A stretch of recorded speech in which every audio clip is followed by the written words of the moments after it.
And I also don't think people realize that you don't need, hi friends, most people think the first step to losing visceral fat is eating less. Eat too much, you gain fat. You eat less, you lose fat. That's only part of the story because skinny people can have visceral fat too. They're called TOFI, thin on the outside, fat inside. You see, visceral fat is not just extra weight you carry around your waist. It is deeper belly fat that collects around your organs, causing inflammation. And even when you don't feel like your pants are getting tighter, the buildup of that fat tells you that your body is not processing fuel properly. So in this video, we're going to talk about the first step to lose visceral fat.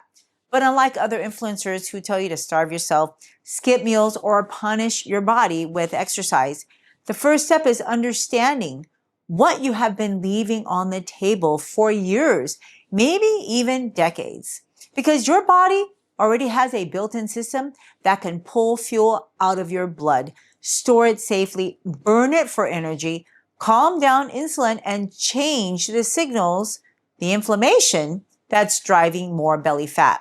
But most people, they barely use it. So before we talk about calories, fasting, or your next diet trend, I want to show you the one system in your body that can change your metabolism starting today. And once you understand how to activate it, you'll understand why the best visceral fat solution has been proven to expand your health span and longevity. My name is Dr. Lou, and I've been a double board certified physician for over 2 decades, 25 plus years. And in the beginning, I felt the same way many people think. Eat less and you lose weight. Until I started seeing all the visceral fat in people who were skinny on the outside because I was looking at their CT scans. But really, you don't need a CT scan to recognize people who could be susceptible to having visceral fat.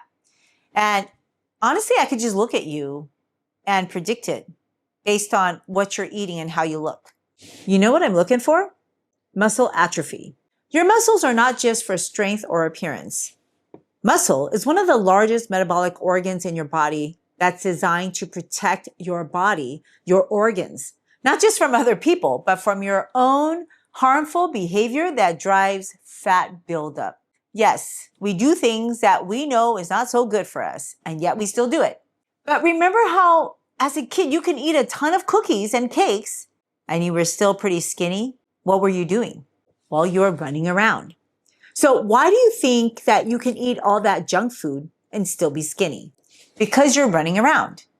And at that time, you were actively growing. So your metabolism was like double the rate of what it is now.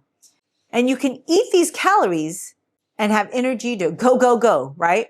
But unless you are physically fit, you're bound to hurt yourself if you're that physically active, right? You can't go from 0 to 100. Now, physical fitness depends on core muscle strength. Otherwise, you'll topple over. That's why toddlers, they topple over. That's why elderly people, they topple over. Yesterday, I was talking to one of my mom's best friends who happened to be in her 80s, and she sounded tired and down and anxious because she fell a few days ago. She fell and she fractured her arm, bloodied and bruised her face. She was dumbfounded that she just fell for no reason at all, walking her normal route with a bunch of friends as she does every morning. And that's the thing. When we're younger, we have stronger core muscles. And as we grow older, all of our muscles, naturally, they start to shrink. They're atrophying starting at age 30. And every decade after 30, your atrophy happens faster. So unless you spend time rebuilding it through resistance training, your muscles just keep atrophying.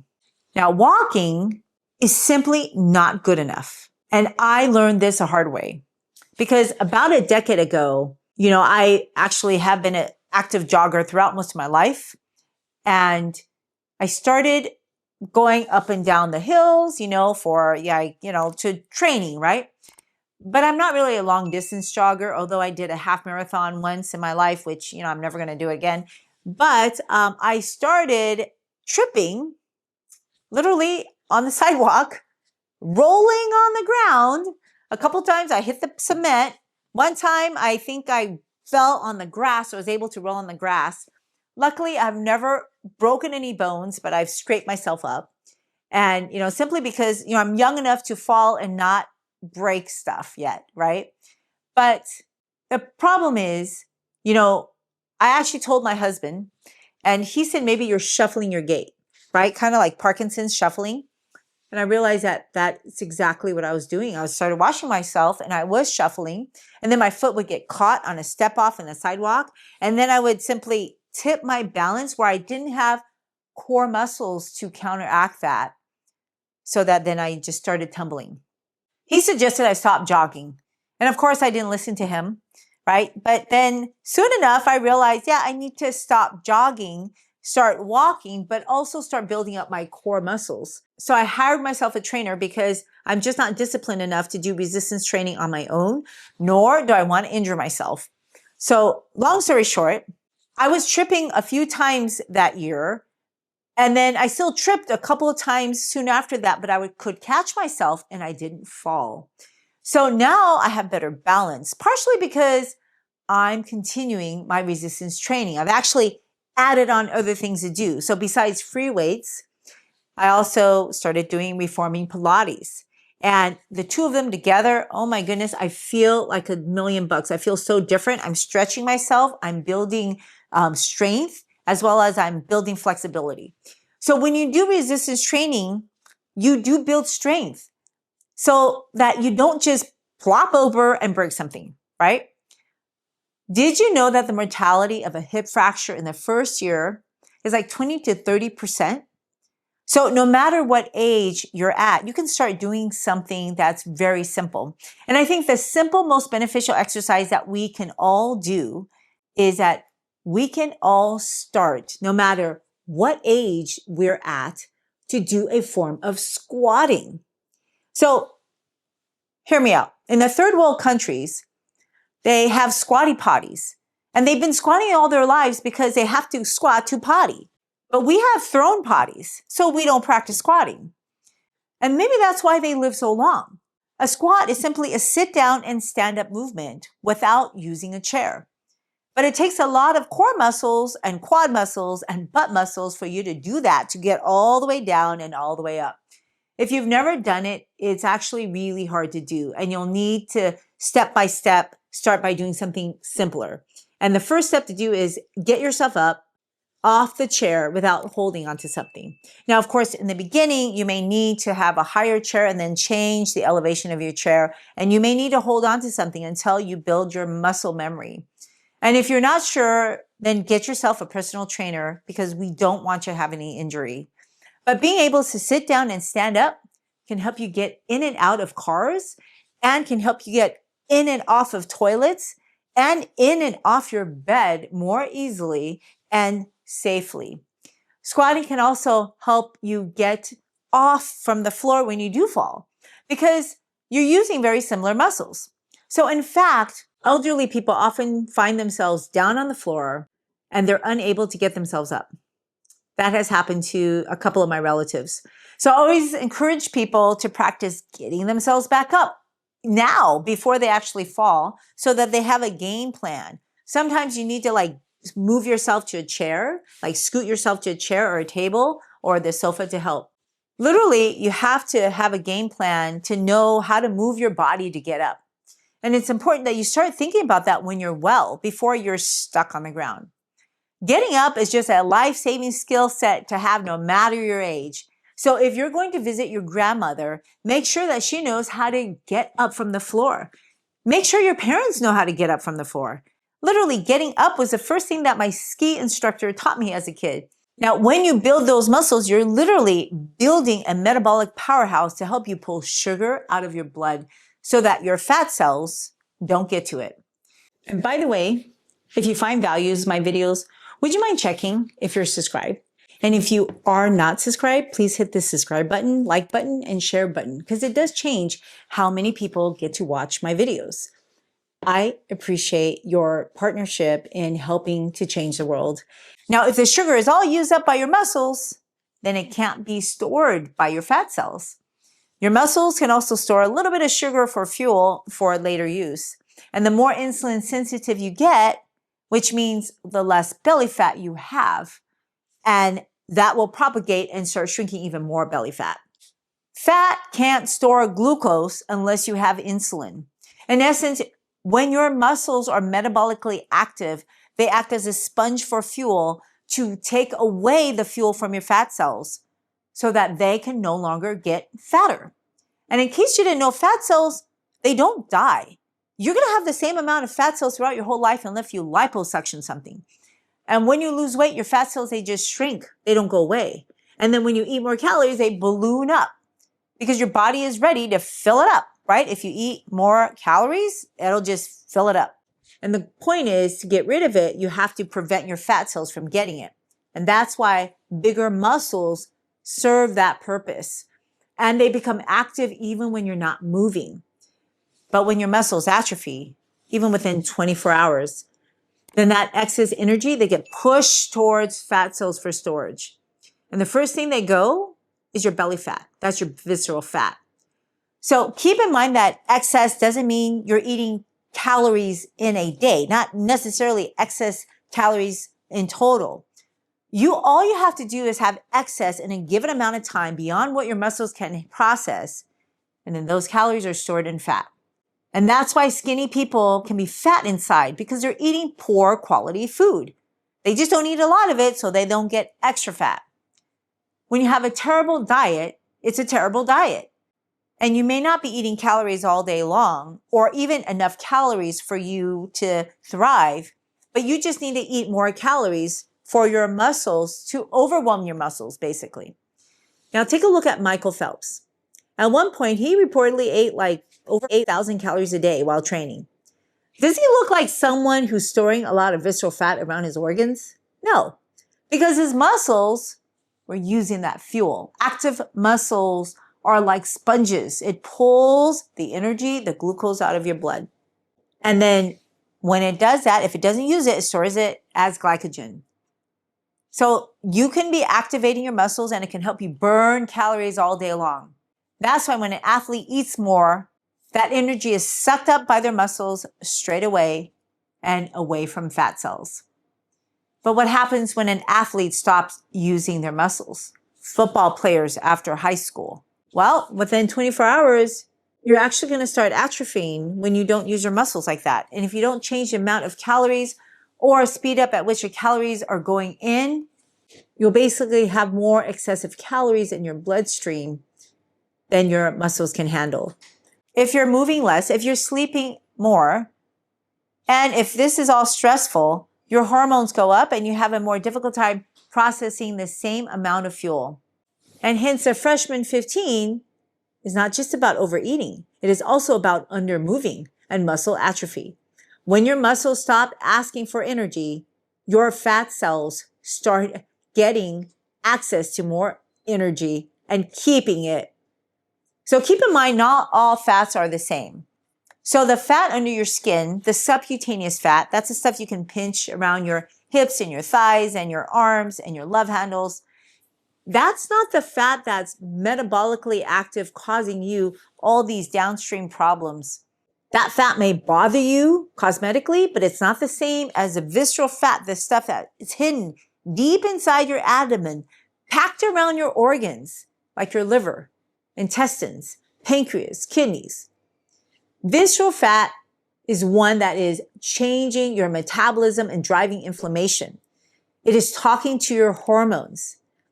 And this is a fat that is strongly connected to metabolic syndrome, which are issues pertaining to insulin resistance, fatty liver, high blood pressure, high triglycerides, low HDL, sleep apnea, heart disease, strokes, diabetes, and even certain cancers.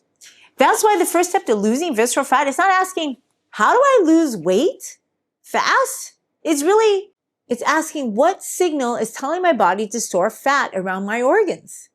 Because if you don't answer that question right, you can lose the weight, but you'll gain it right back. That's why people who starve themselves, they lose muscle and they gain more weight. So you can drop pounds on the scale and yet keep the dangerous metabolic patterns that got you sick. You can take medication. And if you still have the habits that created the visceral fat in the first place, then the medications will eventually fail. Hi, friends. I am so thrilled that you want to take charge of your health and take charge of your food. Now, I know nutrition can be complex, but it doesn't have to be. And I'm here to support you in this lifelong journey. So if you point your camera app to this QR code, it'll take you to a link for a free handout that I created just for you. And if you like it, if you want to see other handouts, please go to the link in my show notes, and then you can leave me your feedback on what I could do to help you in your journey. Okay, back to the video now. So number 2 is muscle movement, which are super important for longevity and metabolic health. And the specific movement is to be able to walk briskly. So far too many people are walking, strolling, maybe with their hands behind their backs, and they're just walking too slowly. Speed or reaction time is really important to be able to catch yourself when you're off balance. But you may need to have a couple of walking sticks to make sure that you don't get off balance. I understand that people have a big problem with canes. Like for some reason, people just don't like the look of a cane. But when I walk with a walking stick, which to me is an aluminum cane, people have less of a problem. So maybe if you upgrade your walking stick to a cane, then it doesn't look like a cane, unless you need a 3-prong cane, which is actually more stable for people who don't find stability in a 1-prong cane. But the point is, you have to use a cane. It shouldn't be in your trunk or your kitchen when you're not there. So number 3 is for people who can't do rapid movements, and you actually don't need to start off doing really brisk walks. You can actually do very slow, controlled movements to shift your body weight, like Tai Chi. Because just that slow movement uses a lot of muscle mass. Because if you didn't have those muscles, you couldn't make those movements. So go find yourself a Tai Chi class. That's definitely a longevity exercise for people to do. And you can do that without pushing your body too fast. And that's a good starter. So number 4 is to learn how to balance. And balancing is learning how to stand on one leg. Or you can do heel to toe walking or a slow marching.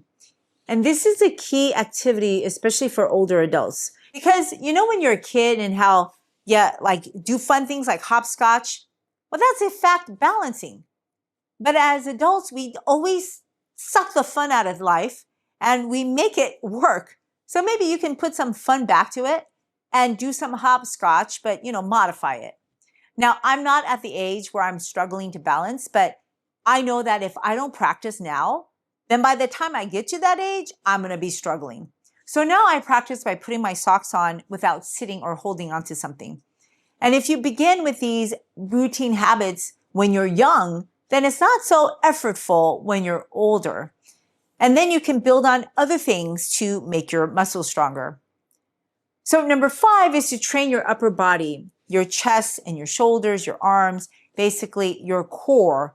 And you can do several things. You can do wall push-ups. If you're stronger, you can do 4 push-ups. It's really, really important to train your upper body. And that's why number 6 is to consider getting yourself a weighted vest. It just elevates ordinary walking or stair climbing to be more metabolically active without needing complicated gym moves. So I got myself a weighted vest after I saw that my brother was putting gallons of water in his backpack when we were walking. I made a joke about how you think you're going to get that thirsty to drink all that. And he basically said, no, I'm just doing it for longevity. And he's just too cheap to buy a weighted vest. That's why he puts water bottles in his backpack. And literally, he would walk around his neighborhood with gallons of water in his back. And when you put on weight, you turn ordinary walking into a loaded movement. And this supports functional strength and mimics real life and potentially can support your bone health. And that's why I use a weighted vest. I'm trying to build my spinal strength because that is also another common place people fracture. So number 7 is to make sure that you're eating enough protein. You need protein to build muscle, to make essential metabolic enzymes, for your immune function, to make antibodies, for repair, and for healthy aging. But overeating protein, especially from fatty animal sources, is not going to help you get rid of your visceral fat. In fact, if your main protein source comes from saturated animal fat or saturated fat in general, then you may want to reconsider it because that's just making you more insulin resistant, turning your muscles off so that your fat cells have access to glucose. And that's why we have to be very careful with high protein diets. On one hand, eating more protein than refined carbs can help some people feel full and lose weight initially. But then if it comes with a lot of saturated fat, especially if it's low fiber, it's going to constipate you, induce poor gut health. That raises inflammation. Then the whole metabolic consequences of that whole package will be more negative than positive.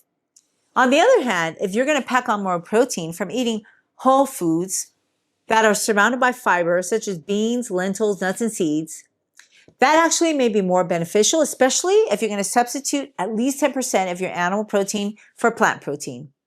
However, you still don't want to overeat any calories unless you increase your muscle mass. Remember, when you have excess calories, you simply will pack on visceral fat. And most people, they don't realize that they're actually getting more than enough protein in their day. And I know it's really difficult to know exactly how many carbs and fats and proteins that you're getting because most of us eat mixed foods and a lot of it already comes mixed in a package. And what comes in handy is to have an accurate food scanner to help keep you on track of what you're eating and whether or not you're eating from the right food groups. Because it's really not enough that you're meeting your macronutrients such as protein, carbs, and fats, but it's really quality of foods, the quality of the fat, the quality of protein, and the diversity of foods. And I know that this is totally overwhelming. And that's why I've been creating a nutrition app to help support your daily goals and make healthier choices easier every day. So if you're interested, scan this QR code and then sign up to get notified when my app comes out. Now, number 8 is to make sure that your muscles are well hydrated. Now, if you want your muscles to use fuel, they need water. Hydration helps blood carry glucose, oxygen, and nutrients into your muscles so that the muscle can do its job. Your muscles are like sponges, and if the sponge is dry, it cannot work well. Now, if your muscles are hydrated well, they can move better, they will use fuel better, and they will recover better. Now, muscles need more than water, of course. They need electrolytes because they need to contract, relax, and receive signals from nerves. Important electrolytes include sodium, potassium, magnesium, calcium, chloride, phosphate, and bicarbonate. Now, these minerals, they help your nerves and your muscles send electrical signals properly. For example, you need potassium to contract and relax. You need magnesium to relax, to make energy, to prevent cramps. And carbohydrates from whole foods, they help the muscles store glycogen. And glycogen is stored with water. So that's why whenever your muscles atrophy, you're losing a lot of water, you lose weight. And when your muscle stores are healthy though, they also hold more water. And sodium is necessary as well, but when you have excessive sodium, that actually pulls water out of your muscles into your bloodstream. And that is why a high sodium diet can cause bloating, puffiness, water retention, and higher blood pressure. And that's because the water is not going into the muscles where you need it. It can stay more in the blood vessels and the interstitial tissues, making you feel swollen, but you're not truly hydrated. And that potentially can cause damage quicker. So the American Heart Association explains that excess sodium pulls water into the blood vessels, which increases blood volume and blood pressure. Other things that can do that is excessive sugar. It can pull water out through the urine. And when sugar gets too high, the kidneys also try to remove extra glucose through the urine, and water follows glucose out. That's why high blood sugar can cause more urination, thirst, dehydration, and messed up electrolytes. And for muscles, the problem is not just enough water. The problem is when you have poor fluid balance. So other things that can dehydrate muscles or make them work poorly include alcohol, which increases fluid loss and is linked to dehydration risk, especially as people age. And alcohol use has also been associated with nocturnal leg cramps in older adults. And too much caffeine without enough fluid can worsen dehydration for some people, especially if they're already under drinking, they're sweating, or skipping meals. Keep in mind when you're sweating, like night sweats, when you're drenched and you don't replace your fluid and minerals, that can leave your muscles low on water and electrolytes. And your low carb crash diets, that can reduce glycogen. And remember, glycogen is stored in the muscle with water. So when your glycogen drops quickly, your muscles will feel flatter and weaker and less hydrated. Now, number 9 is to eat fiber with your meals. How does fiber help your muscles?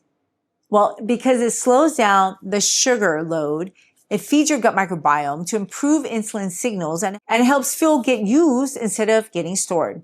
So when you eat refined carbs without much fiber and lots of sugar, that can enter your bloodstream fast, making insulin rise faster. If your muscles are active, more of that fuel can get pushed towards storage. But when you eat fiber-rich whole foods like beans and lentils and oats and barley, vegetables, fruit, chia seeds, flax seeds, or even sweet potatoes, those foods, they move more slowly throughout your digestive system so that your blood sugars don't surge, but they rise gently. And insulin does not have to work so hard against what you're doing. Fiber also feeds your gut bacteria, and those bacteria, they make compounds called short-chain fatty acids that help to reduce inflammation. And they are linked to better insulin sensitivity, meaning insulin can do its job better to help you move your fuel away from your bloodstream into your cells, specifically your muscle cells. So what's a practical goal of fiber? To work up to 30 grams a day. Most people are far below that. And if you suddenly jump from like low fiber to less than 10 to 30, your gut is going to complain. So build up slowly. Literally like every day, just add a gram more. Number 10 is timing your movement strategically to optimize your metabolism, which means after you eat, change the duration of how high your blood sugar can get. Basically, you want to activate your muscles to help you pull out the sugar that you just ate so it doesn't cause more stress to your body. And the way to do that is to spend a few more minutes longer after you eat to move large muscle groups, specifically your legs and your bottom. They are very large muscles that can help draw blood sugars out from your bloodstream. And the neat part about your muscles is that once you get it going, you get it activated, it still will continue to reduce your blood sugars for you, even though you're not moving. Isn't that amazing? And I also don't think people realize that you don't need like rapid movements or quick spurts to activate your muscle. Your body can literally do small, repetitive movements for a longer duration to burn visceral fat. And if you want to learn more about that, watch the next video.